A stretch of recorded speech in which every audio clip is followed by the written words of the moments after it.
ಶ್ರೋತ್ರಿಯ ಬ್ರಹ್ಮನಿಷ್ಠರು ವೇದಾಂತವಾಗಿ ಗೀತೋತ್ತಮ ವೇದಾಂತ ಆಚಾರ್ಯ ಅನಂತ ಪಾವನ ಶ್ರೀ ವಿಭೂಷಿತರಾಗಿರುವ ಎನ್ನ ಗುರುದೇವರ ಚಿನ್ಮಯ ಚರಣಗಳಿಗೆ ಅನಂತ ಕೋಟಿ ಭಕ್ತಿಪೂರ್ವಕವಾಗಿ ಶಿರಸಾಷ್ಟಾಂಗ ಪ್ರಣಾಮಗಳನ್ನು ಸಮರ್ಪಿಸುತ್ತಾ ಪರಮ ಪೂಜ್ಯರು ಶ್ರೋತ್ರಿಯ ಬ್ರಹ್ಮನಿಷ್ಠರಾಗಿರುವ ಎನ್ನ ಗುರುಮಾತೆಯವರ ದಿವ್ಯ ಶ್ರೀ ಚರಣ ಅರವಿಂದಗಳಿಗೆ ಅನಂತ ಕೋಟಿ ಭಕ್ತಿ ನಮನಗಳನ್ನು ಸಮರ್ಪಿಸುತ್ತಾ ಪರಮ ಪೂಜ್ಯರು ಪವಾಡ ಪುರುಷರಾಗಿರುವ ಅನಂತ ಶಕ್ತಿಶಾಲಿಯಾಗಿರುವ ಸದ್ಗುರು ಅಮೋಘ ಸಿದ್ದೇಶ್ವರರ ದಿವ್ಯ ಚರಣಾರವಿಂದಗಳಿಗೆ ಅನಂತ ಕೋಟಿ ಭಕ್ತಿಪೂರ್ವಕವಾಗಿ ಶಿರಸಾಷ್ಟಾಂಗ ಪ್ರಣಾಮಗಳನ್ನು ಸಮರ್ಪಿಸುತ್ತಾ ಪರಮ ಪೂಜ್ಯರು ಶ್ರೋತ್ರಿಯ ಬ್ರಹ್ಮನಿಷ್ಠರಾಗಿರುವ ಈ ಮುಮ್ಮೆಟ್ಟ ಗುಡ್ಡದ ಮಠಾಧಿಪತಿಗಳಾಗಿರುವ ವಿನಯವಂತರು ವಿದ್ಯಾವಂತರು ಆಗಿರುವ ಅವಧೂತ ಸಿದ್ಧ ಅಪ್ಪಂಗಳವರ ದಿವ್ಯ ಅಡಿದಾವರಿಗಳಿಗೆ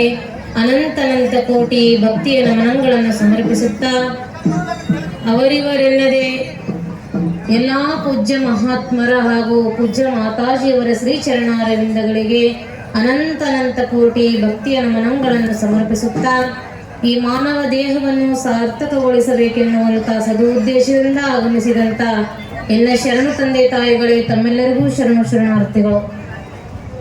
ಯಾವ ಈ ಮುಮ್ಮೆಟ್ಟಗ್ಗ ಗುಡ್ಡದಲ್ಲಿ ಈ ಸುಕ್ಷೇತ್ರವಾಗಿರುವ ಕ್ಷೇತ್ರದಲ್ಲಿ ಯಾವ ಮಧುಗುಂಡೇಶ್ವರ ಅಪ್ಪಂಗಳವರ 14ನೇ ವರ್ಷದ ಪುಣ್ಯಾಳನ ನಿಮಿತ್ತ ಈ ಸತ್ಸಂಗ ಕಾರ್ಯಕ್ರಮವನ್ನು ಹಮ್ಮಿಕೊಂಡಿದ್ದೀರಿ. ಅಪ್ಪುಗಳದು ನಮಗೆ ಪರಿಚಯ ಇಲ್ಲ. ಹೋದ ತಿಂಗಳದೊಳಗ ಪ್ರಶಾಂತ ಅಪ್ಪಗಳ ಮಠಕ್ಕೆ ನಾವು ಪ್ರವಚನಕ್ಕೆ ಬಂದಿದ್ದೀವಿ. ಅಲ್ಲಿ ಅಪ್ಪಗಳು ಬಂದಿದ್ರು. ಇವತ್ತು ತಾವು ಎಲ್ಲಿ ಇರ್ತೀರಿ ಅಂತ ಪಾಪ ತಾವೇ ಅವರು ನಮಗೆ ವಿನಯದಿಂದ ಮಾತಾಡಿ ನಮ್ಮ ಕಾರ್ಯಕ್ರಮಕ್ಕೆ ಬರ್ರಿ ಅವ್ವ ಅಂತ ಅವರು ನನಗೆ ಹೇಳಿದರು. ಅಂಥ ವಿನಯವಂತರು ನಿಮ್ಮೆಲ್ಲರಿಗೆ ಆ ಸದ್ಗುರುನಾಥ ದೊರೆತಾನ ಅಂತ ಕೇಳಿದ್ರೆ ನಿಮ್ಮೆಲ್ಲರದು ಅಹೋಭಾಗ್ಯ ಅಂತ ನಾನು ಹೆಮ್ಮೆಯಿಂದ ಹೇಳ್ತೀನಿ. ಆ ಮಧುಗುಂಡೇಶ್ವರ ಅಪ್ಪಂಗಳವರು 14 ವರ್ಷ ಆಯ್ತ್ರಿ. ಅವರು ದೇಹ ಕಣ್ಣಿಗೆ ಕಾಣಂಗಿಲ್ಲ, ಆದ್ರೂ ಆ ಮೂರ್ತಿ ಒಳಗ ಅದಾರ. ಅವರು ಯಾರ ಅದಾರಂತ ಭಕ್ತಿಯಿಂದ ಬಂದಾರ ಅವ್ರಿಗೆ ಆ ಸದ್ಗುರುನಾಥ ಅದಾನ. ಯಾರು ಇಲ್ಲ ಅಂದಾರ ಅವರು ಉದ್ಧಾರ ಆಗಂಗಿಲ್ಲ. ಅಂತ ಒಂದು ಪವಾಡ ಪುರುಷ ಮಧುಗುಂಡೇಶ್ವರ ಅಪ್ಪಂಗಳವರು. ಮಹಾತ್ಮರು ಹೆಂಗ ಬರ್ತಾರ ಜಗತ್ತಿಗಂತ ಕೇಳಿದ್ರ ಹೆಣ್ಣಿಗಾಗಿ ಬಂದಾತನಲ್ಲ, ಹೊನ್ನಿಗಾಗಿ ಬಂದಾತನಲ್ಲ, ಮಣ್ಣಿಗಾಗಿ ಬಂದಾತನಲ್ಲ, ಭಕ್ತಿ ಪಥವ ತೋರಲು ಬಂದ ನಮ್ಮ ಶರಣ ಪರಮಾತ್ಮ. ಮಹಾತ್ಮರು ಭೂಮಿಗೆ ಯಾಕೆ ಅವತಾರ ತಗೊಂಡಾರ? ಅಮೋಘ ಸಿದ್ಧ ಆಗಿರಬಹುದು, ಮಧುಗುಂಡೇಶ್ವರ ಅಪ್ಪಂಗಳಾಗಿರಬಹುದು, ಇವತ್ತು ಸಿದ್ಧಾರೂಢರಾಗಿರಬಹುದು, ಇವತ್ತು ಅವಧೂತ ಸಿದ್ಧ ಅಪ್ಪಂಗಳಾಗಿರಬಹುದು. ಅವರು ಯಾಕೆ ಅವತಾರ ತಗೋತಾರ? ಅವ್ರಿಗೆ ಏನು ಕಡಿಮೆ ಅದ ರೀ? ಅವ್ರಿಗೇನು ಜಗತ್ತಿನಿಂದ ಅವ್ರು ಏನು ಅಪೇಕ್ಷೆ ಮಾಡಂಗಿಲ್ಲ.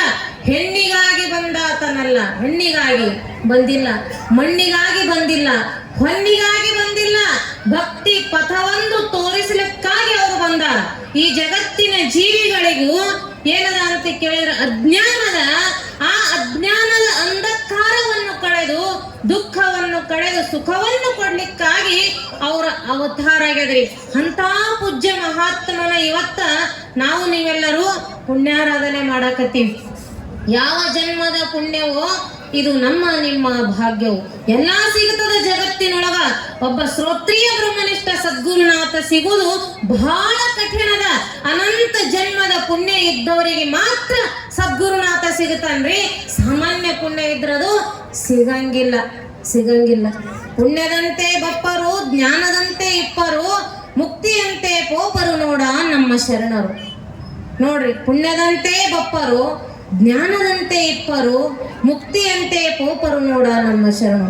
ಹೆಂಗ ಶರಣ ಬರ್ತಾನ ಅಂತ ಕೇಳಿದ್ರ ಅಮೋಘ ಸಿದ್ಧ ಮಹಾರಾಜರು ಹೆಂಗ ಹುಟ್ಟ್ಯಾರ, ಹೆಂಗ ಅವತಾರ ತಗೊಂಡಾರ ಅಂತ ಕೇಳಿದ್ರೆ ಜಗತ್ತಿನವರಿಗೆ ಪುಣ್ಯ ಮಾಡ್ರಿ ಅಂತ ಅವರು ಹೇಳಕ್ಕಾಗಿ ಹುಟ್ಟ್ಯಾರ.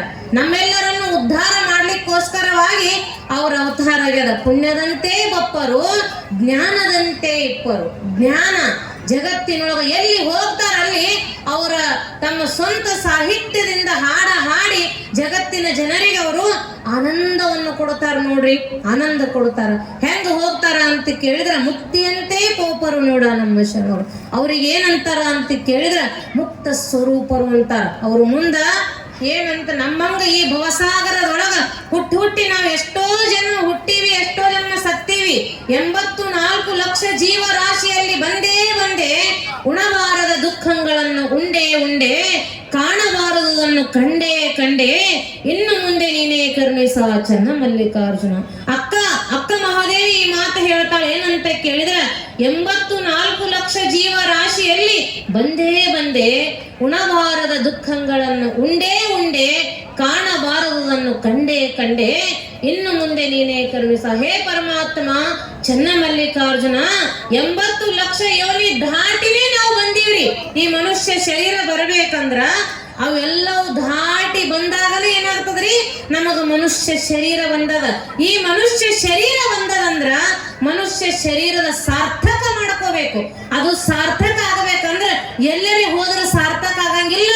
ಆ ಸದ್ಗುರುನಾಥ ಮಧುಗೊಂಡೇಶ್ವರ ಅಪ್ಪನ ಈ ಸ್ಥಾನ ಅಮೋಘ ಸಿದ್ದೇಶ್ವರರ ಸ್ಥಾನಕ್ಕೆ ಬಂದಾಗ ಮಾತ್ರ ನಮ್ಮ ಮನುಷ್ಯ ಶರೀರ ಸಾರ್ಥಕ ಆಗುತ್ತದೆ ವಿನಃ ಅಲ್ಲಿ ಇಲ್ಲಿ ತಿರುಗಿದ್ರೆ ನಮ್ಮ ಸಾರ್ಥಕ ಆಗಂಗಿಲ್ಲ.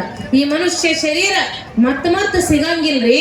ಅಂತ ಒಂದು ಇದು ಅಮೂಲ್ಯವಾಗಿರ್ತಕ್ಕಂಥ ಮಾನವ ಶರೀರವನ್ನು ತಗೊಂಡು ಬಂದು ಸದ್ಗುರುನಾಥನಿಗೆ ಶರಣಾಗತ ಆಗಲಾರದೆ, ಸದ್ಗುರುವಿನಿಂದ ಉಪದೇಶ ಕೇಳಲಾರದೆ ನಮ್ಮ ಮನುಷ್ಯ ಜನ್ಮ ಉದ್ಧಾರ ಆಗಂಗಿಲ್ಲ. ಅದಕ್ಕಾಗಿ ಎಲ್ಲರಿಗೆ ಹೇಳುವುದೇನಂದ್ರ ಸುಮ್ಮನೆ ಕಾಲವನ್ನು ಕಳೆದು ಸಾವುದು ಚಿತ್ತವೇ ಮನುಜ ಅಂತ ನಿಜಗುಣರು ಹೇಳ್ಯಾರ. ನಮ್ಗ ಅಲ್ಲಿಟ್ಟು ಕೂತು ಮಂದಿದ ನಿಂದ ಮಾತಾಡಿ ನಮ್ದು ಮಂದಿಗೆ ನಿಂದ ಮಾತಾಡಿದ್ರೆ ಏನು ಬರ್ತದ?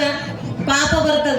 ಅದೇ ಒಂದಿಟ್ಟು ಕೂತು ಅಮೋಘ ಸಿದ್ಧ ಪರಮಾತ್ಮ ನಾನು ಉದ್ಧಾರ ಮಾಡಪ್ಪ ಅಂದಿವಿ ಅಂತ ಕೇಳಿದ್ರ ಆ ಕೂಗು ಪರಮಾತ್ಮನಿಗೆ ಕೇಳತು ಅಂದ್ರ ಮನಸ್ಸಿಗೆ ನೆಮ್ಮದಿ ಸಿಗ್ತದ್ರಿ, ನೆಮ್ಮದಿ ಸಿಗ್ತದ. ಅದಕ್ಕ ಈ ಶರೀರ ಬಂದದ ಅಂತ ಕೇಳಿದ್ರ ಈ ಶರೀರದಿಂದ ಸದುಪಯೋಗ ಆಗ್ಬೇಕ್ರಿ. ಮನುಷ್ಯ ಶರೀರ ಬಹಳ ಪುಣ್ಯ, ಪಾಪ ಪುಣ್ಯ ಕೂಡಿ ಶರೀರ ಆಗ್ಯದ ಅಂತ ಕೇಳಿದ್ರ ಈ ಶರೀರದಿಂದ ನಾವು ತನುವಿನಿಂದ ಗುರುಸೇವಾ, ಮನಸ್ಸಿನಿಂದ ಧ್ಯಾನ ಮಾಡಿ ನಮ್ಮ ಜೀವನ ನಾವು ಕಲ್ಯಾಣ ಮಾಡ್ಕೋಬೇಕ್ರಿ. ಮತ್ತು ನಾವು ಮನುಷ್ಯರಾಗಿ ಹುಟ್ಟುತ್ತೀವಂತ ನಮಗೇನು ಭರೋಸಾ ಅದ ಏನ್ರಿ? ಹೇಳಿ ನೋಡಮ್ಮ, ನಾವು ಮನುಷ್ಯರಾಗಿ ಹುಟ್ಟುತ್ತೀವಂತ ಏನಾಗ ಹುಟ್ಟುತ್ತೀವಿ ಯಾರಿಗೆ ಗೊತ್ತದ? ಅದಕ್ಕೆ ಕುಡ್ಡನ್ನ ಕೈಯಾಗ ಕಾಗಿ ಸಿಕ್ಕಂಗ ನಮಗೆ ಈ ಶರೀರ ಸಿಕ್ಕದಲ್ಲ. Last creation is best creation. ಇದು ಹೆಂಗದ ಅಂತ ಕೇಳಿದ್ರೆ ನಮಗೆ ಶರೀರ ಸಿಕ್ಕದ. ಈ ಶರೀರದಿಂದ ಅಂತ ಸದ್ಗುರು ಅಮೋಘ ಸಿದ್ಧನ ಹಾಗೂ ಮಧುಗೊಂಡೇಶ್ವರ ಅಪ್ಪನ ಧ್ಯಾನವನ್ನು ಮಾಡಿ ನಾವೆಲ್ಲರೂ ಜೀವನ ಕಲ್ಯಾಣ ಮಾಡ್ಕೋಬೇಕಂತ ಹೇಳ್ತಾ ನನ್ನೆರಡು ನುಡಿಗಳನ್ನು ಸದ್ಗುರುನಾಥನ ಚರಣಕ್ಕರ್ಪಿಸಿ ಮುಕ್ತಾಯ ಮಾಡುತ್ತೇನೆ. ಹರಿ ಓಂ ತತ್ಸತ್. ಮಾತೋಶ್ರೀ ಅವರಿಗೆ ಅನಂತ ಭಕ್ತಿಯ ನಮನಗಳು. ಇದೀಗ ತಾನೇ ಈ ನಮ್ಮ ಮಂಗಳಮಯ ಕಾರ್ಯಕ್ರಮಕ್ಕೆ ಆಗಮಿಸಿ